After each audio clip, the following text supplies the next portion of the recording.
দর্শক, ঢাকা বিশ্ববিদ্যালয়ের রাজু ভাস্কর্য এলাকায় জুলাই ঐক্য নষ্টের ষড়যন্ত্র রুখে দিতে প্রতিবাদ সমাবেশ ও মিছিলের আয়োজন করেছে সংগঠন জুলাই ঐক্য।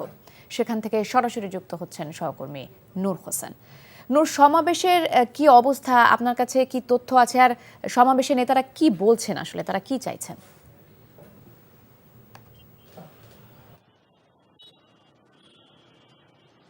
নাহিদ, একটু আগে ঠিক 10টা যখন বাজে আর কি, তখন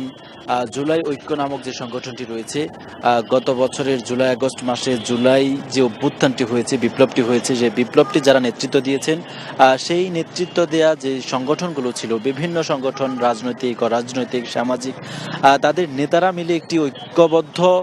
আন্দোলনের জন্য জুলাইকে সফল করবার জন্য একটি জুলাই ঐক্য নামে একটি মঞ্চ ঘোষণা করেছেন এবং সেখানে 80টির মতো সংগঠন একাত্মতা পোষণ করেছে। এবং আজকে গত কয়েকদিন ধরে বাংলাদেশের রাজনীতির যে গুমোট অবস্থা বিরাজ করছে, বিভিন্ন ধরনের গুঞ্জন যে শোনা যাচ্ছে, জুলাইয়ের যে শক্তিগুলো রয়েছে তাদের মধ্যে যে বিভাজন এবং বিরোধ দেখা যাচ্ছে, সেই সমস্ত বিভাজন এবং একই সঙ্গে ভারতীয় আধিপত্যবাদের যেই ছোবল দেখতে পাচ্ছি আমরা, এসবের প্রতিবাদে আজকে তারা হঠাৎ করে এই কর্মসূচিটি ঘোষণা করে এবং 10টার আগেই তারা এখানে এসে উপস্থিত হয় এবং নেতাকর্মী সহ অনেকে এখানে এসে স্লোগান দেয়। তারা বলছিলেন যে আসলে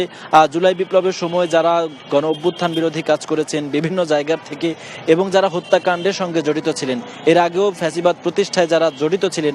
বিগত 16-17 বছর ধরে যারা বাংলাদেশের মানুষকে জিম্মি করে রেখেছিলেন, তাদের বিচার, হত্যাকাণ্ডের বিচার এবং দুর্নীতি সহ অর্থ পাচার সহ যেই অপরাধগুলো হয়েছে, সেই অপরাধ কর্মকাণ্ডগুলোর সঙ্গে যারা জড়িত তাদের বিচার এবং একই সঙ্গে জুলাইয়ের যে ছাত্র জনতা একটি নতুন বাংলাদেশের স্বপ্ন দেখেছিলেন, একটি গণতান্ত্রিক মানবিক কল্যাণ রাষ্ট্রের স্বপ্ন দেখেছিলেন, সেই মানবিক রাষ্ট্র প্রতিষ্ঠার যে অগ্রযাত্রা, এই 9 মাসেও তারা সেটি দেখেননি। এই ধরনের একটি অভিযোগ তারা করছেন যে জুলাইয়ের পক্ষের বা বিজয়ী শক্তিদের মধ্যে কিছু ব্যক্তি এবং কিছু রাজনৈতিক দলের কারণে,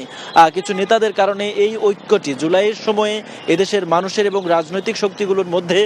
যে ঐক্যটি প্রতিষ্ঠিত হয়েছিল সেই ঐক্যটি নষ্ট হচ্ছে এবং এই নষ্টের যারা ষড়যন্ত্রকারী, যারা ষড়যন্ত্র করেছেন, তাদেরকে হুঁশিয়ার করছেন যে এখন থেকে